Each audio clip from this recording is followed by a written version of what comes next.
Coucou tout le monde, alors je vous retrouve aujourd'hui pour cette revue. Alors ça fait au moins 3 fois que j'essaie de vous la faire cette revue, mais à chaque fois je suis coupée. C'est un tarot un peu spécial, c'est le Justice League Tarot.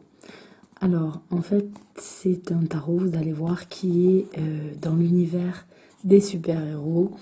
Et même si je suis pas très branchée Marvel, univers comme ça, X-Men et compagnie, je le trouvais assez rigolo et sympathique. Et c'est vrai que c'est un tarot qui parlera plus facilement aux garçons qu'aux filles, il me semble.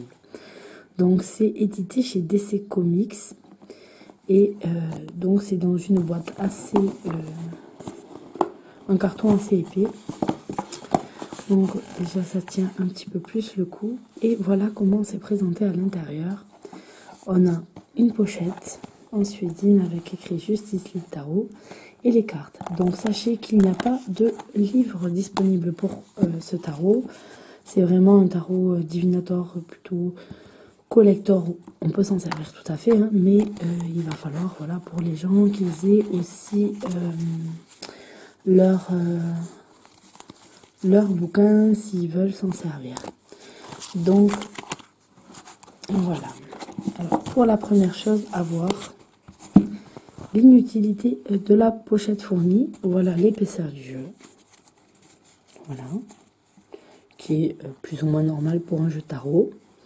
Et vous avez la pochette qui est trop petite. Voilà. Elle est vraiment trop petite pour rentrer le jeu convenablement. Donc en fait, vous avez une pochette et vous ne pouvez pas vous en servir, à part seulement si vous mettez les 22 arcanes majeures. Pour ce qui est des cartes, alors le jeu était très bien emballé et malgré tout, la mienne, le fou, est arrivé un peu abîmé.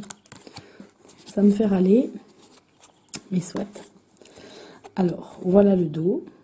Donc vous pouvez logiquement faire un tirage envers endroit, même si ici les méduses ont été imprimées, enfin j'appelle ça des méduses parce que ça me fait penser à ça, ont été imprimées du même côté. Ça fait que du coup, vous avez des gros traits ici et des petits traits ici. Si vous faites attention et que vous connaissez le jeu, vous savez si vous avez tiré la carte à l'envers ou à l'endroit.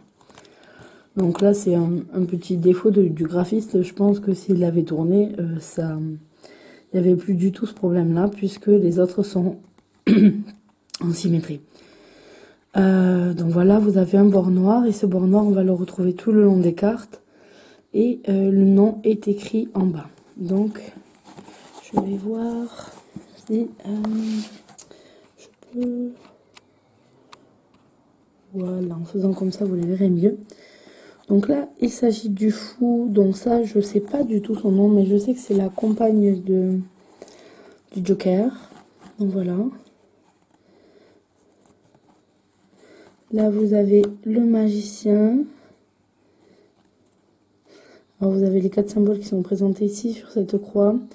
Un cimetière, donc une main levée. Au niveau des symboles, il y a peut-être des réflexions à avoir, je ne sais pas. Mais voilà, c'est des dessins tout au crayon, comme ça, sans être passé par on va dire, un coloriage à l'ordinateur en tout cas, et j'apprécie beaucoup.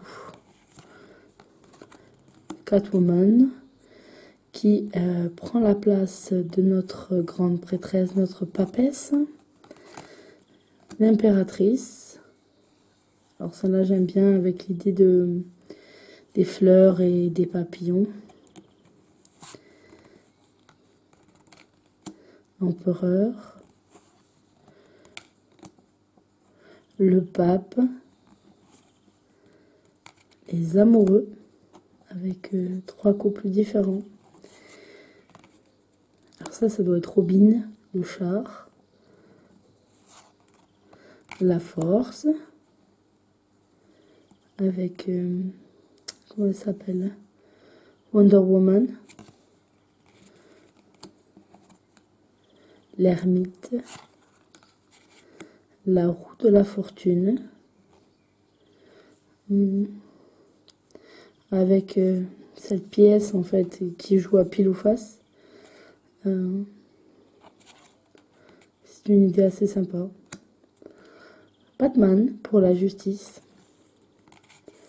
Le pendu. La mort.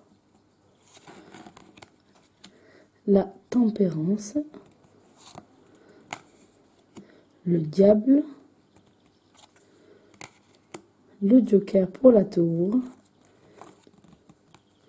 L'étoile pour Wonder Woman. La lune, c'est Flash, il me semble.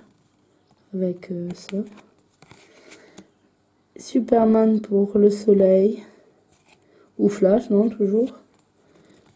Le jugement. Ah non, Superman, il est là. Pour le monde. Et ensuite, on passe aux arcanes mineurs. Donc, pour les arcanes mineurs, les coupes.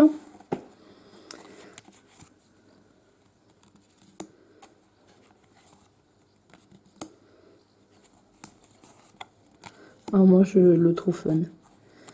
Vraiment, ce tarot, je le trouve très fun. Je l'ai vraiment trouvé par hasard.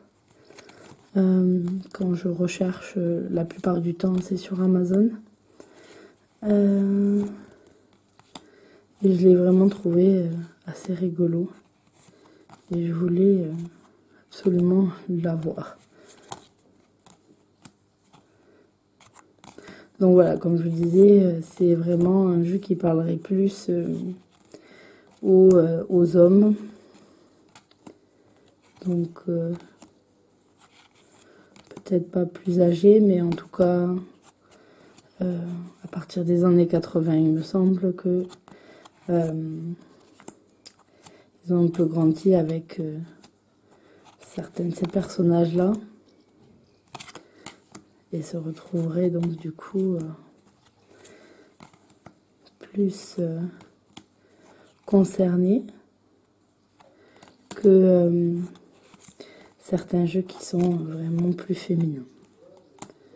À part ça, on a deux cartes, avec la princesse et la licorne. Voilà. Alors j'ai la fenêtre ouverte parce qu'il fait quand même assez chaud. Et du coup, vous entendez peut-être des bruits venant de l'extérieur. Je suis désolée.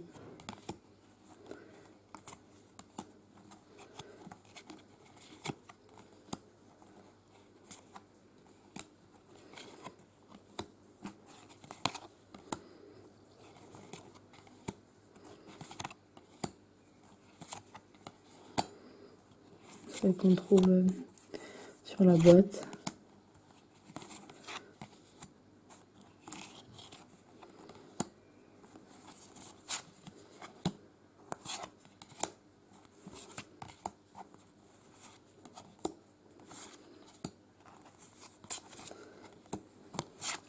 Celle-là, elle est vraiment dégueulasse. Assez écœurante.